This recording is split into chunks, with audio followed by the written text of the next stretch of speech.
नमस्कार आदाब दोस्तों, मैं हूं फराज चौधरी। आप देख रहे हैं इंडिया फायर न्यूज़। आज हम स्पेशली बात करेंगे यूएस इलेक्शन के बारे में। अमेरिका में जो राष्ट्रपति के चुनाव चल रहे हैं और उसमें जो बाइडन और डोनाल्ड ट्रंप के बीच कैसे कांटे की टक्कर है अगला राष्ट्रपति बनने में अमेरिका के, और साथ में अगर जो बाइडन अमेरिका के अगले राष्ट्रपति बन जाते हैं तो इसका प्रभाव हमारे देश भारत पर क्या पड़ेगा। प्रधानमंत्री मोदी, जिन्होंने अमेरिका और डोनाल्ड ट्रंप के साथ इतने गहरे रिश्ते बनाए थे, उस दोस्ती पर इसका असर क्या पड़ेगा। तो सबसे पहले आप ये जानिए कि अमेरिका में दो पार्टीज़ हैं। एक तरफ डेमोक्रेट पार्टी है, एक तरफ रिपब्लिकन पार्टी है। जैसे हमारे देश में आप दो मेजर पार्टीज उठा लीजिए, भारतीय जनता पार्टी और दूसरी तरफ कांग्रेस पार्टी। ऐसे ही डेमोक्रेट पार्टी से प्रेसिडेंट कैंडिडेट के लिए जो इलेक्शन लड़ रहे हैं वो है जो बाइडन। इधर से रिपब्लिकन पार्टी के लिए जो चुनाव लड़ रहे हैं वो हैं डोनाल्ड ट्रंप, जो कि इस वक्त मौजूदा राष्ट्रपति भी हैं अमेरिका के। तो जब चंद दिन पहले अमेरिका की जनता ने वोटिंग डालना शुरू किया था अपने फेवरेट प्रेसिडेंट के लिए, तो जब काउंटिंग शुरू की गई उन वोट्स की, तो शुरुआत में डोनाल्ड ट्रंप बहुत आसानी से आगे निकल गए थे एज़ कम्पेयर टू जो बाइडन। जो बाइडन काफ़ी पीछे चल रहे थे, जिसकी खुशी डोनाल्ड ट्रंप के चेहरे पर अलग ही दिख रही थी। और इसके चलते उन्होंने बहुत जल्दी एक ऐलान भी कर दिया था कि हम ये चुनाव बहुत आसानी से जीत जाएंगे, हम रात में इसका ऐलान भी कर देंगे और रात में जश्न मनाया जाएगा। मगर देखिए किस्मत का खेल, कितनी जल्दी वक्त पलटा और अगले ही दिन जब वोटिंग्स और की गई और काउंटिंग्स और की गई उन वोट्स की, तो जो बाइडन बहुत तेज़ी से आगे बढ़े और उन्होंने देखते ही देखते कम वक्त में डोनाल्ड ट्रंप को बहुत आसानी से पछाड़ दिया। इस वक्त मौजूदा हालात अगर आप देखें तो जो बाइडन बहुत नज़दीक आ चुके हैं प्रेसिडेंट बनने के अमेरिका के। लगभग 264 वोट्स हैं जो बाइडन के खाते में इलेक्टोरल वोट्स, और मेजॉरिटी सरकार अपनी बनाने के लिए वहाँ अमेरिका में अपना प्रेसिडेंट बनाने के लिए पार्टी को सिर्फ 270 इलेक्टोरल वोट्स की ज़रूरत होती है। और जो बाइडन के पास कितने हैं? 264। उधर डोनाल्ड ट्रंप के पास कितने हैं? अगर आप वोट्स इलेक्टोरल वोट्स का ब्रेकअप निकालें तो लगभग 214 वोट हैं डोनाल्ड ट्रंप के पास, जो कि जो बाइडन के अगर आप कंपैरिजन में देखें तो बहुत पीछे हैं और मेजॉरिटी के लिए भी वो बहुत पीछे हैं। इसलिए डोनाल्ड ट्रंप अब एकदम से डर गए हैं, हड़बड़ा गए हैं और कुछ भी बोलने लगे हैं। जैसे हमारे देश में भी चुनाव जब होते हैं तो यहाँ के नेता जब हारने लगते हैं तो हड़बड़ाहट में कुछ भी बोलने लगते हैं, किसी पर भी इल्ज़ाम लगाने लगते हैं, और यही हालात अमेरिका में भी हो रहे हैं।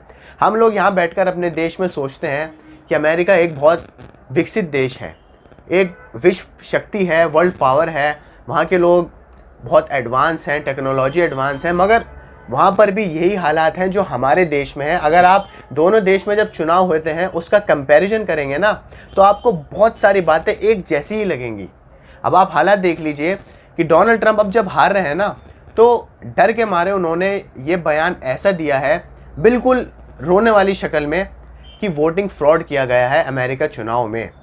वोटिंग के साथ छेड़खानी की गई है, काउंटिंग में छेड़खानी की गई है और उनके साथ चीटिंग की गई है। और अब वो इस मामले को यूएस के सुप्रीम कोर्ट में चैलेंज करेंगे और वहाँ पर वो कहेंगे कि उनके साथ फ्रॉड हुआ है, जो बाइडन ने चीटिंग करी है, इसकी वजह से वो हारे हैं, वरना वो तो बहुत आसानी से जीत जाते। सारी वोटिंग्स उनके फेवर में थी, ये डोनाल्ड ट्रंप का कहना है। जिसके बाद जो बाइडन ने इस पूरे बयान पर अपना रिप्लाई दिया, उन्होंने कहा कि आप वोटिंग दोबारा करवा लीजिए, हमें कोई दिक्कत नहीं है, हम वोटिंग आप दोबारा करवाएंगे और बिल्कुल फेयरली आप वोटिंग करवाइए, जो जीतेगा वही अमेरिका का राष्ट्रपति बनेगा, ये जो बाइडन ने कहा है।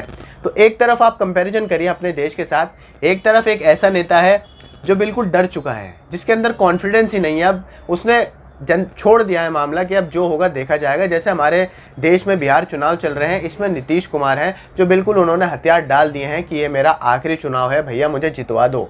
और दूसरी तरफ एक ऐसे कैंडिडेट हैं जो काफ़ी कॉन्फिडेंट हैं इस चुनाव को लेकर और काफ़ी विश्वास के साथ वो जनता के बीच उतरे हैं और उन्होंने जनता के मन में अपनी बातें, अपने वादे डाले हैं। जैसे दूसरी तरफ बिहार चुनाव में तेजस्वी यादव हैं और इस गठबंधन के अलग अलग नेता हैं, अलग अलग पार्टी हैं। तो वो जो 4 राज्य हैं जहां पर बहुत कांटे की टक्कर है डोनाल्ड ट्रंप और जो बाइडन के बीच में, वो है पहला जॉर्जिया, फिर है पेनिसिल्वेनिया, तीसरा है नेवाडा और चौथा है एरिज़ोना। इन चारों राज्यों में अभी काउंटिंग चल रही है, वोटिंग की काउंटिंग अभी चल रही है और कई लाखों वोट्स अभी काउंट होने बाकी हैं। और जो बाइडन डोनाल्ड ट्रंप से बहुत कम मार्जिन से आगे हैं इन चारों राज्यों में, और कुछ नहीं पता कुछ नहीं पता, किसी भी वक्त ऐसा भी हो सकता है खबर आए कि डोनाल्ड ट्रंप इन चारों राज्यों में जो बाइडन से आगे निकल गए हैं, ऐसा वहाँ की एजेंसीज का कहना है। मगर बात यह है, अगर डोनाल्ड ट्रंप इन चारों राज्यों में आगे भी निकल जाते हैं जो बाइडन से, तो भी उनके लिए बहुत मुश्किल होगा वो जो 270 का मेजॉरिटी मार्क है ना प्रेसिडेंट बनने के लिए, उसे पार करना और जो बाइडन को बीट करना। तो अब बात करते हैं डोनाल्ड ट्रंप की हड़बड़ाहट के बारे में। कैसे एकदम से उनका पूरा मूड ही चेंज हो गया। कैसे जब चुनाव शुरू हुए थे तो वो बहुत खुश थे जब वो जीत रहे थे, मगर जैसे वक्त बीता अब बेचारे डर गए हैं। अब कुछ सूझ नहीं रहा तो उल्टे सीधे बयान पेश किए जा रहे हैं, झूठ पेश किया जा रहा है। और इस पूरी बात की जो दाद देनी पड़ेगी ना, इन पूरे चुनाव की हो या फिर डोनाल्ड ट्रंप का 4 साल का कार्यकाल हो, उसमें जो झूठ का पर्दाफाश किया है उसकी दाद देनी पड़ेगी अमेरिकन मीडिया को। अमेरिकन की जो न्यूज़ नेटवर्क्स हैं, न्यूज़ एजेंसीज़ हैं, चैनल्स हैं, उन सबको दाद देनी पड़ेगी। उन्होंने डोनाल्ड ट्रंप से हर कदम पे सवाल पूछे हैं, जो कि हमारे देश में नहीं होता है।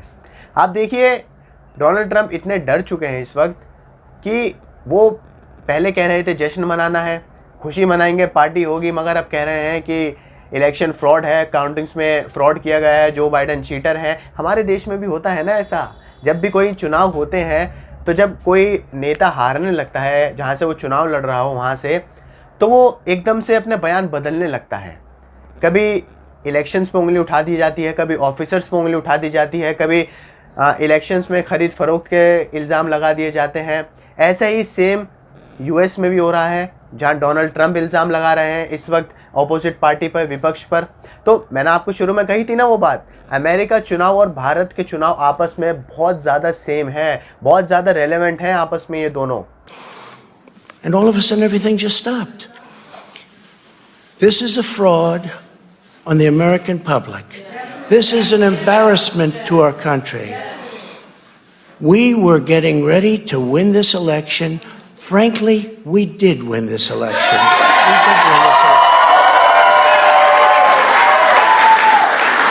So our goal now is to ensure the integrity for the good of this nation. This is a very big moment. This is a major fraud in our nation.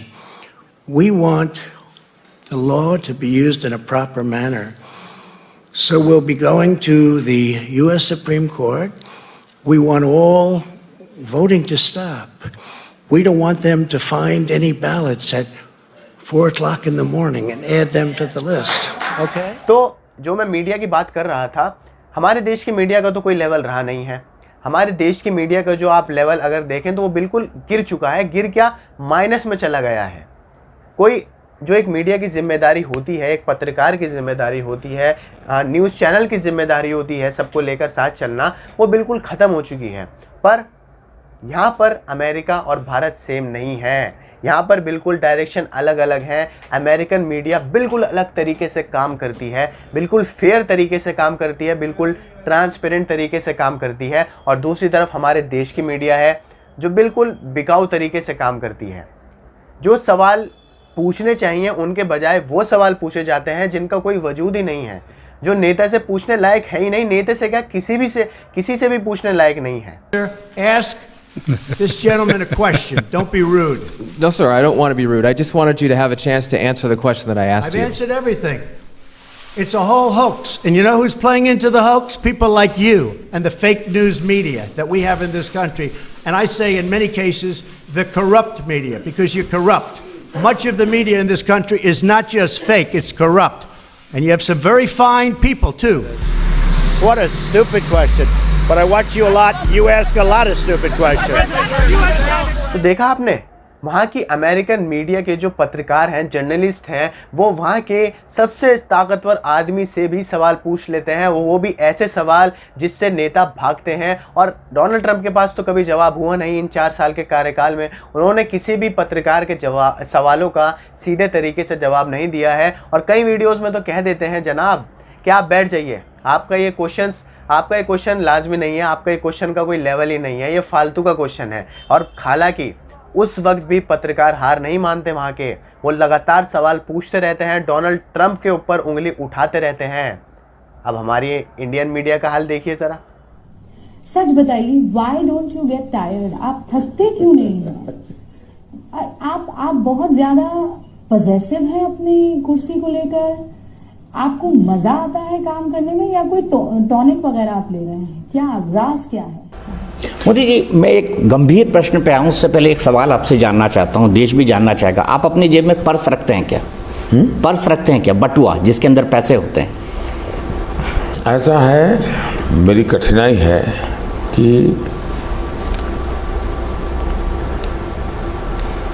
पहले तो पैसे थे ही नहीं, जब बटुआ रखने की जरूरत पड़े तो बटुआ रखते, तो बटुआ में रखने के लिए भी तो कुछ चाहिए। आप पर्स रखते हैं मोदी जी? मतलब इतनी ताकत कहाँ से आती है आप में, इतनी फुर्ती कहाँ से आती है आप में, इतनी उम्र में भी आप कैसे इतना सारा काम कर लेते हैं? ये सवाल पूछे जा रहे हैं हमारी इंडियन मीडिया द्वारा। हमारे देश के जो बड़े बड़े पत्रकार हैं वो ऐसे सवाल पूछ रहे हैं हमारे देश के प्रधानमंत्री से। आप जेब में पर्स रखते हैं? आप कौन सी दवाई खाते हैं जिससे आप इतने फुर्तीले हैं? आप पूरे दिन क्या करते हैं? और मीडिया का सबसे हाई लेवल देखिए आप इस वक्त, हाल ही में 1-2 दिन पहले ही जब डोनाल्ड ट्रंप का लाइव स्पीच चल रही थी अमेरिका में, वो अपने सपोर्टर्स के लिए एक बयान पेश कर रहे थे वाइट हाउस से।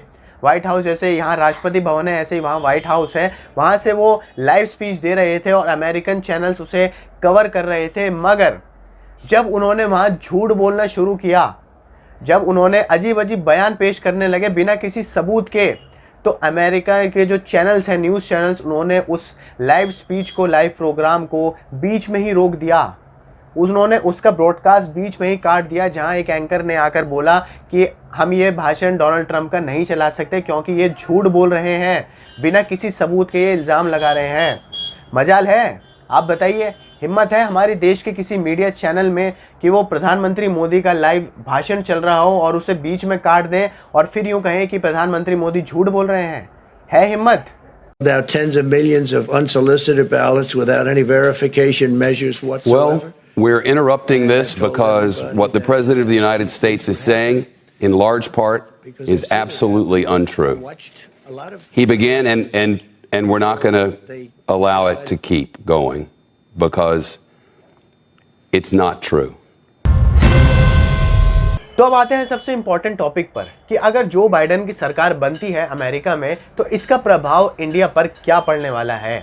तो सबसे पहले तो ये जो इस वक्त चुनाव चल रहे हैं राष्ट्रपति के अमेरिका में, ये एक गोल्डन अपॉर्चुनिटी है कमला हैरिस के लिए। कमला हैरिस वो शख्स हैं जो इस बार वाइस प्रेसिडेंट का चुनाव लड़ रही हैं डेमोक्रेट पार्टी की तरफ से और वो जो बाइडेन के काफ़ी नज़दीक हैं। कमला हैरिस पर बात करनी इसलिए ज़रूरी है क्योंकि वो एक इंडियन ओरिजिन बॉर्न अमेरिकन है जो भारत में जन्मी थी मगर अमेरिका की नागरिक बन गई और अब वहाँ से चुनाव लड़ रही हैं। तो कमला हैरिस के पास एक बहुत अच्छा मौका है प्रेसिडेंट चुनाव लड़ने का 2024 में, क्योंकि जो बाइडेन ने कहीं ना कहीं ये इंडिकेट कर दिया है, कहीं ना कहीं इशारा दे दिया है सबको कि वो एक बार ही अमेरिका के राष्ट्रपति बनना चाहते थे। वो एक बार अमेरिका में चुनाव लड़ेंगे, राष्ट्रपति बनेंगे, उसके बाद वो चुनाव नहीं लड़ेंगे। तो इसके बाद डेमोक्रेट पार्टी के पास सबसे अच्छा नाम जो आता है प्रेसिडेंशियल कैंडिडेट के लिए वो होगा कमला हैरिस। तो 2024 का इलेक्शन कमला हैरिस के लिए एक गोल्डन अपॉर्चुनिटी भी बन सकता है। आगे बढ़ते हैं तो जो कॉमन ग्लोबल चैलेंजेस हैं, जो दुनिया भर में चैलेंजेस चल रहे हैं, जो हर देश फेस कर रहा है, उसको लेकर इंडिया अमेरिका के रिलेशंस में क्या बदलाव आ सकता है। तो जब बाइडेन इंडियन अमेरिकन्स के पास गए थे, जो वहाँ पर इंडिया में पैदा हुए लोग अमेरिका में रह रहे हैं, उनके पास गए तो उन्होंने साफ कहा था कि इंडिया और अमेरिका की जो रिलेशन है वो काफ़ी हद तक सेम रहने वाली हैं, उसमें ज़्यादा बदलाव नहीं आएंगे। और वहाँ पर ये कहना था, जो बाइडेन की तरफ से स्ट्रेटेजिस्ट हैं, बड़े बड़े एक्सपर्ट्स हैं, उन्होंने कहा था कि जो कॉमन ग्लोबल चैलेंजेस हैं दुनिया भर के, उसको सिर्फ अमेरिका अकेले नहीं सॉल्व कर सकता बिना इंडिया के। कोई भी देश उसे सॉल्व नहीं कर सकता, इंडिया को हर देश को अपने साथ लेकर चलना पड़ेगा, जब भी ग्लोबल चैलेंजेस को ख़त्म किया जा सकता है। ये जो बाइडेन की सरकार की तरफ से बयान आया था। इसके बाद रक्षा और सुरक्षा पर बात करते हैं, डिफेंस एंड सिक्योरिटी। तो लगभग सबका ये अनुमान है, सबका ये सोचना है कि इंडिया और अमेरिका के जो डिफेंस और सिक्योरिटी को लेकर रिलेशंस हैं वो काफ़ी हद तक सेम रहने वाले हैं, जैसे सन 2000 से वो चलते हुए आ रहे हैं। तो उसमें ज़्यादा कोई बदलाव हमें देखने को नहीं मिलने वाला। इसके बाद जो अहम मुद्दा, जो काफ़ी गर्म मुद्दा रहा था इंडिया में भी और अमेरिका में भी, चाइना के साथ संबंध। रिलेशंस विद चाइना, इसमें क्या बदलाव आ सकता है। तो अगर बाइडन की सरकार बनती है, वहाँ पर अमेरिका में बाइडन राष्ट्रपति बनते हैं, तो इसका सबसे ज़्यादा असर इंडिया यूएस रिलेशन पर पड़ने वाला है और फिर इंडिया चाइना रिलेशंस पर भी पड़ेगा। क्योंकि कई एक्सपर्ट्स ने दावा लगाया है कि या तो बाइडन सरकार ट्रंप जैसा रवैया अपनाएगी चाइना के लिए, जैसे डोनाल्ड ट्रंप चाइना को लेकर काफ़ी तीखे रहे थे, उन्होंने काफ़ी गुस्से में बयान पेश किए थे चाइना को लेकर, काफ़ी रिस्ट्रिक्शंस भी लगाए थे चाइना के ऊपर।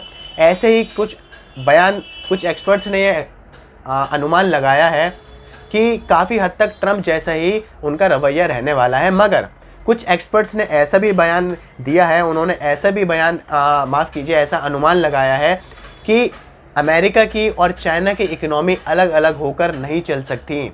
इन दोनों इकोनॉमीज़ को एक साथ चलना पड़ेगा, क्योंकि ये दोनों इकोनॉमीज़ वर्ल्ड की सबसे डेवलप्ड इकोनॉमीज़ में से हैं, सबसे डेवलप्ड अर्थव्यवस्था में से हैं, काफ़ी विकसित हैं, यहाँ पर काफ़ी टेक्नोलॉजी एडवांस है। तो इन दोनों इकोनॉमीज़, दोनों अर्थव्यवस्था को अलग अलग करके चलाया नहीं जा सकता। ये वहाँ के जो वहाँ के एक्सपर्ट्स हैं, जो वहाँ के एडवाइज़र्स हैं, उनका बयान है।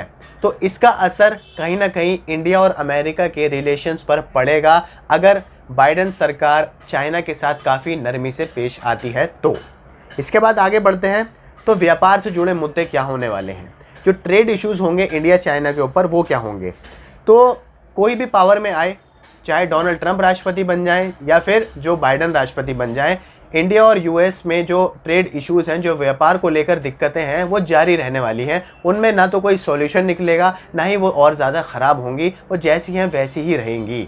जैसे पहले जब ओबामा की सरकार थी, जब भी ऐसा हुआ था कि इंडिया और अमेरिका के जो ट्रेड इश्यूज़ थे वो सॉल्व नहीं हो पाए थे, व्यापार से जुड़े मुद्दे दोनों ही देश की सरकार सॉल्व नहीं कर पाई थी। इस पर जो बाइडन सरकार है वो ट्रेड इश्यूज़ पर नरमी नहीं बरतने वाली है। तो अगर यहाँ पर देश में बैठे मोदी जी को चाहने वाले सोच रहे हैं कि डोनाल्ड ट्रंप अब चले जाएंगे तो मोदी जी के लिए काफ़ी दिक्कत हो जाएगी, तो आप ज़्यादा खुश मत होइए। बाइडन सरकार भी अगर आती है तो वो भी ऐसा ही करने वाली है। वो भी ट्रेड इश्यूज़ को लेकर, व्यापार से जुड़े जितने भी मुद्दे हैं उस पर नरमी नहीं बरतेगी। बल्कि होगा क्या, क्योंकि बाइडन ने साफ एक नारा सा दे दिया है, एक स्लोगन पेश कर दिया है, मेक अमेरिका ग्रेट अगेन। मतलब अमेरिका को दोबारा से ग्रेट बनाना है, क्योंकि कोरोना महामारी में अमेरिका के ऊपर सबसे ज़्यादा असर पड़ा है इस महामारी का। तो जाहिर सी बात है, वहाँ किसी की भी सरकार बने वो यही चाहेंगे कि अमेरिका को जल्दी से जल्दी पटरी पर लाया जाए, और ऐसा ही बाइडन सरकार की भी सोच है। तो एक बिल बर्न्स नाम के शख्स हैं जो कि बाइडन के टॉप एडवाइज़र हैं, बाइडन के सलाहकार हैं टॉप के।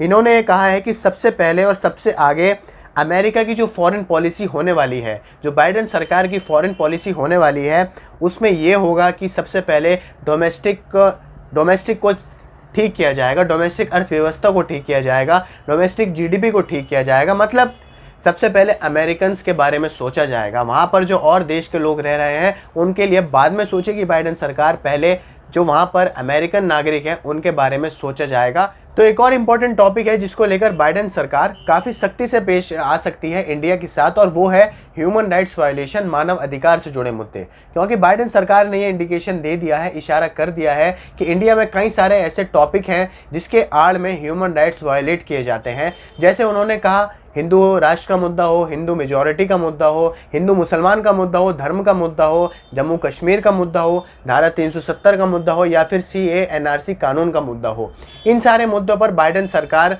इंडिया के ऊपर काफ़ी सख्ती से निगरानी करने वाली है ह्यूमन राइट्स को लेकर। तो लास्ट टॉपिक जो बहुत इंपॉर्टेंट है वो है H1B वीज़ा। H1B वीज़ा पहले आप समझ लीजिए होता क्या है। H1B वीज़ा उस टाइप का वीज़ा होता है जो आपको अमेरिकन कंपनी में काम करने की इजाज़त देता है। मतलब आपके पास अगर ग्रेजुएट डिग्री है और आप उस पोस्ट के लिए काबिल हैं तो आप किसी भी अमेरिकन कंपनी में जाकर नौकरी कर सकते हैं H1B वीज़ा के साथ। तो डोनाल्ड ट्रंप ने अपने कार्यकाल में जब कोरोना महामारी की शुरुआत हुई थी और अमेरिका पर इसका प्रभाव पड़ना शुरू हुआ था, तो ट्रंप सरकार ने H1B वीज़ा को सस्पेंड कर दिया था, उस पर बैन लगा दिया था। मतलब कोई भी अमेरिकन कंपनी में जाकर अब काम नहीं कर सकता, और वो बैन अभी तक है। और बाइडेन सरकार का भी ये अनुमान लगाया जा रहा है कि H-1B वीज़ा के ऊपर से बैन नहीं हटाया जाएगा जब तक अमेरिका की अर्थव्यवस्था सुधर नहीं जाती, क्योंकि बाइडेन का भी वही नारा है जो मैंने पहले बताया था, मेक अमेरिका ग्रेट अगेन। तो उसके लिए सबसे पहले अमेरिकन नागरिकों को ही नौकरी दी जाएगी, उसके बाद हो सकता है आगे जाकर बाइडेन सरकार H-1B वीज़ा के ऊपर से बैन हटा दे और फिर कोई भी वहां जाकर अमेरिका में किसी भी कंपनी में नौकरी कर सकता है।